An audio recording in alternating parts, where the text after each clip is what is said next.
As running grows in popularity, so does the usage of Supertrainers, which are essentially the marathon training companions to super shoes. But with so many options out there, which one is right for you? Today we're breaking down the Nike Zoomfly 6 and the Asics Magic Speed 4. What's up everybody, I'm Eric McIntyre, aka Rad Dad Bod, and you're watching Rad Dad Bod TV, where we review running shoes. Now today, like I said, we're going to be reviewing, or comparing I should say, the Zoomfly 6 with the Magic Speed 4. And if it's your first time watching one of my videos, you may notice some timestamps below. Feel free to jump around to the various parts of this comparison, but if you do so, I would sure appreciate if you come back and watch the full thing when you get a sec, because I put a lot of time and effort into these. And if you've been a viewer for a while and you haven't yet hit that subscribe button, please consider doing so today and turning on notifications so you get notified every time I drop a new video, which is typically Monday through Friday. Now, just to kick off this video, let's do some quick disclaimers and disclosures, which are I bought the Magic Speed 4 with my own money, but I did get a discount from my local running store because I've done content for them in the past. The Zoomfly 6, however, I was sent directly from Nike for free for the purpose of review. That being said, no one watches my videos beforehand, no one gives me talk tracks, I'm not required to include shoes in any specific content, and I'm never paid for these shoe comparisons or reviews. Now with that out of the way, let's talk about the intended use of these two shoes. So like I said, these are the Supertrainers or super training companions to super shoes or marathon racing shoes. When it comes to super shoes, oftentimes they don't have a very good shelf life. They only last maybe a couple hundred miles, at least their full responsiveness. And so you don't want to waste all of those miles in training. As such, brands like Nike and Asics have designed Supertrainers, which are slightly more durable, less expensive, and a little bit dumbed down versions of their racing shoes. For Asics, you'd be looking at the Metaspeed Sky or Metaspeed Edge, with the Magic Speed being the training shoe. And then for Nike, you'd be looking at the Vaporfly and the Alphafly, again with the Zoomfly being the training shoe. Now from a price perspective, both of these shoes come in at $170, which is pretty typical for a super trainer or a plated trainer. In fact, nowadays, it's even a little bit low compared to some other brands that are coming out with 180 all the way up to potentially even 200 for their plated trainers. Now, keep in mind, there are some ranges, like these are considered pretty standard super trainers. There are also like max cushion super trainers, and we'll talk about the specs here in just one second, but you'll see that max cushion is really more these days, I feel like, a feel rather than actual stack. Now, from a specs perspective, the Zoomfly comes in at 8.6 ounces and 244 grams, and the Magic Speed comes in at 8.5 ounces and 241 grams. So very, very similar in weight. You're not really going to notice much of a weight difference between these two shoes. Now from a stack perspective, like I was saying, the Magic Speed comes in at 44 in the heel, 36 in the forefoot for an 8mm heel to toe drop. Meanwhile, the Zoomfly comes in at 40 in the heel, 32 in the forefoot for an 8mm heel to toe drop as well. So drop is going to feel very similar or identical between these two shoes, but the Magic Speed has slightly more stack throughout compared to the Zoomfly. From a fit perspective, the Magic Speed tends to fit, you know, pretty consistent with Asics. To me, they fit wide, right? So you're gonna have a pretty standard heel. You're going to have a wide-ish midfoot and then a pretty wide overall toe box. And then with the Zoomfly, you're going to have actually like a fairly wide fit for Nike. I would say it's a wide for Nike toe box, a pretty standard midfoot, and then a standard to wide heel for the most part. So wider than most Nikes, more accommodating than most Nikes, not quite as wide or accommodating as the Magic Speed. Magic Speed, I would say, is full wide foot friendly. Zoomfly, I would say, is borderline. From a length perspective, I find the Zoomfly to be true to size fully lengthwise. Zoomfly, I would say, maybe fits a little bit short, but I would not half size down. Like, it's not enough to actually alter your size unless you have incredibly narrow feet, in which case maybe you could do that. But it's not enough to half size up. Especially because the shoe is a little bit more accommodating. If it was super, super narrow, then I would say like maybe you could get away with it, but it's not so short that I would alter your size. I would go with your normal size. For me, I'm 10.5 in both of these and happy with that sizing. Moving to the uppers, you have an engineered mesh in the Magic Speed 4. It has a fully gusseted tongue. You have some kind of light overall cushion there in the heel, and that tongue is very, very thin. It's like a piece of, I guess you might call it like cloth or felt for the most part. The upper itself is fairly breathable, right? It's not going to have like a ton of extra cushion, a ton of extra material, because it is supposed to be for faster paces. And so the upper itself is going to be not full race fit, but race-ish fit when compared to daily trainers. Moving over to the Zoomfly, you have a woven mesh, and it has kind of a synthetic weave up over the top, and then you kind of have that mesh underneath. I'll try and get that to focus there so you can kind of see that mesh. So there's kind of a dual layer. It's not the most breathable, but it is breathable for the most part. I had no complaints running in this shoe, especially as weather warms up. I've been totally comfortable in it, even at faster paces where the feet are going to sweat a little bit more. Now the tongue is, I would believe you would call it gusseted. It's kind of stitched in there, and so it does stay in place, and the tongue itself is some of that additional mesh, so the tongue's going to be nice and breathable there.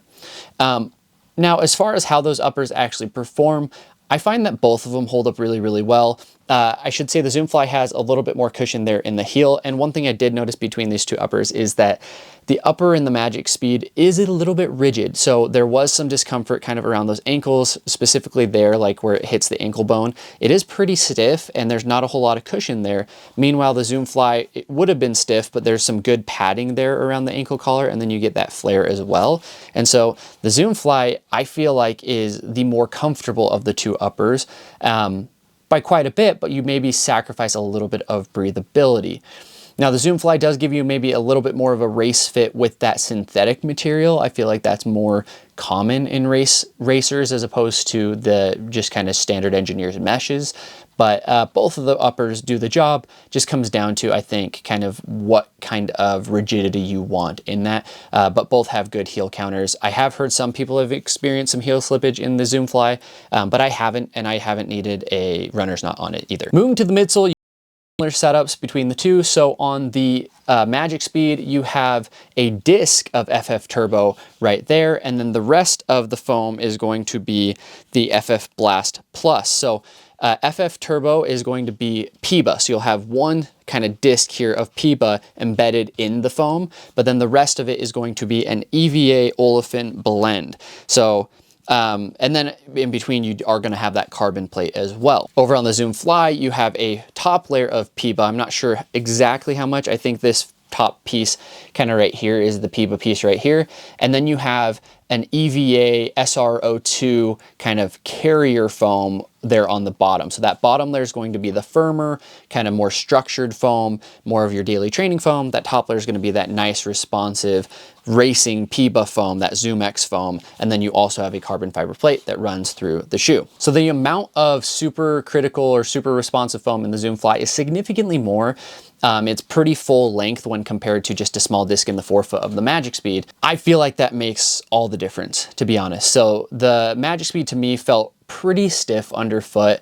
The shoe as a whole is going to be rigid because you do have that carbon fiber plate, but typically in racing shoes or speed shoes, speed-oriented shoes, the foams are going to be a little bit more responsive to be able to handle a little bit more of that rigidity. So that's the case with the Zoomfly. You're going to get that give in that ZoomX foam, right? It's not going to be super squishy, but it is going to compress, and then you're going to get that rebound along with that snap. The Magic Speed is just a firmer overall feeling underfoot because the large majority of this foam is an EVA blend.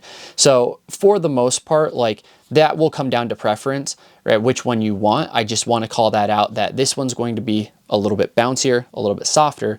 This one's going to be fairly firm, very supportive, and I should say very stable as well when comparing the two. So the Zoomfly, those who have some stability issues may experience a little bit of instability. I don't think it's inherently unstable of a shoe.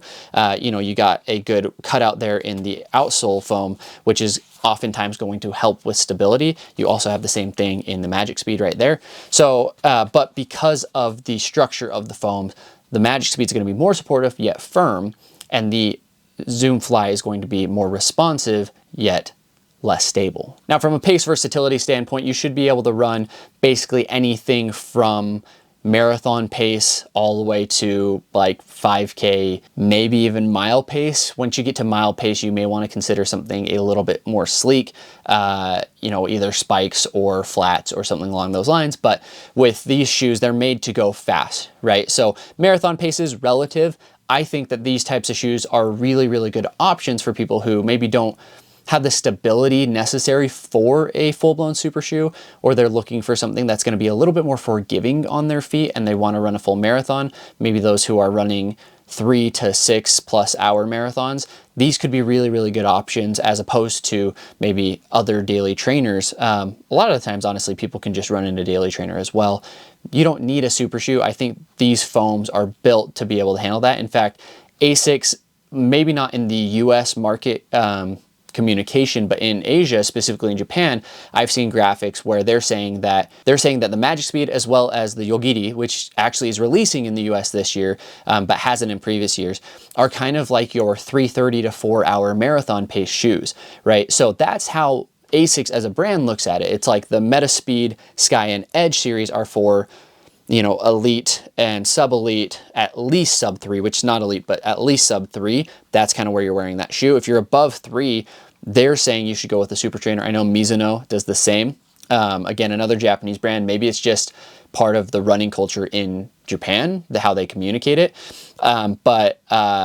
Yeah, with Nike, like, you're not getting that kind of messaging, right? Saying like, hey, the Zoomfly is for the 3 to 4 hour marathoner. I feel like people are a little bit more sensitive to that in the US. They feel like there's like maybe some gatekeeping around the shoe, but I do believe you should choose the shoe that makes you fastest at mile 26 as opposed to mile 1. And I do think that both of these are viable options depending on your preferences on foot. Now, I went on a little bit of a rant there, but let's talk about the outsoles. So the Magic Speed 4 has that Asics grip rubber underfoot. You've got some really, really good coverage there. I found that the grip was okay. Like, I didn't feel like it was phenomenal, nothing to really write home about. I didn't really notice anything specific about it. I did run after some rain and it held its own. So for the most part, good. I know some people struggle with Asics grip. I really haven't had much issues with them though. So like I said, it gets the job done. It has that waffle pattern and that durable rubber. I do feel like the Zoomfly actually has phenomenal grip, to be honest. So this is a notable grip in my mind. It's the same grip, from what I understand, that is on the outer edge of the Vomero 18 as well.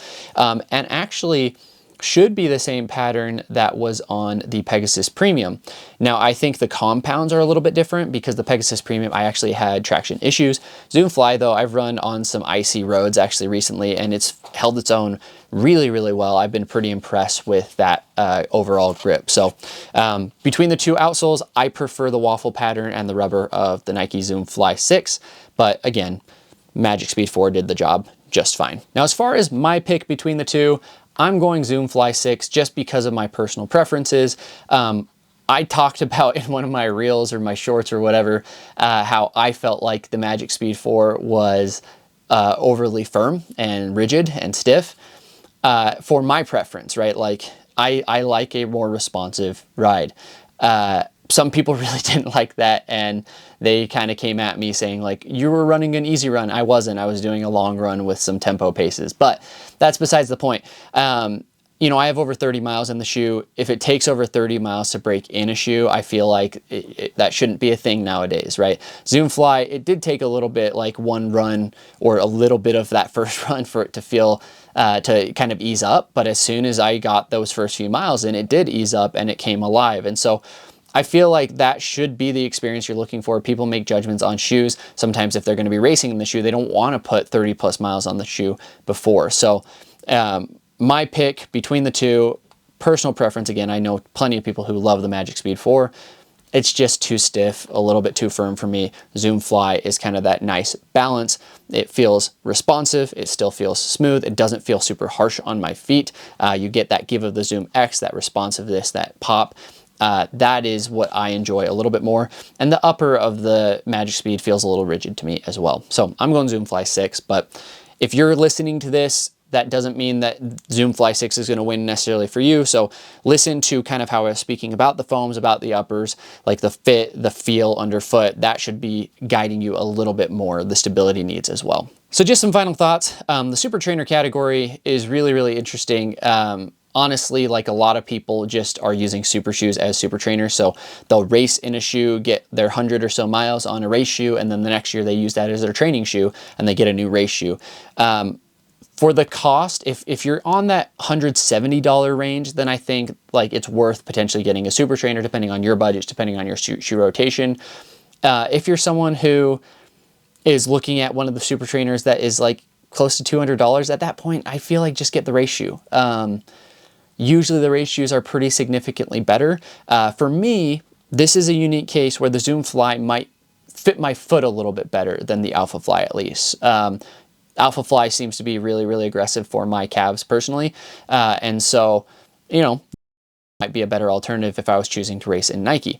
That being said, I love the Vaporfly, so it all comes down to personal preference. But for the most part, Supertrainers, really, really fun shoes, really, really good additions to a training rotation, but not always necessary depending on your budget and depending on what you're looking for. So if you're still watching, I sure appreciate you. Please take a second, let me know in the comments what comparisons I should do next and what I can be doing to improve these videos for each and every one of you. If you haven't already, please hit that subscribe button, consider leaving a like, and turn on notifications so you get notified every time I drop a new video. And with that, I'll leave you with a question, which is, been your favorite Supertrainer of all time? Let me know in the comments below. Thanks, everybody.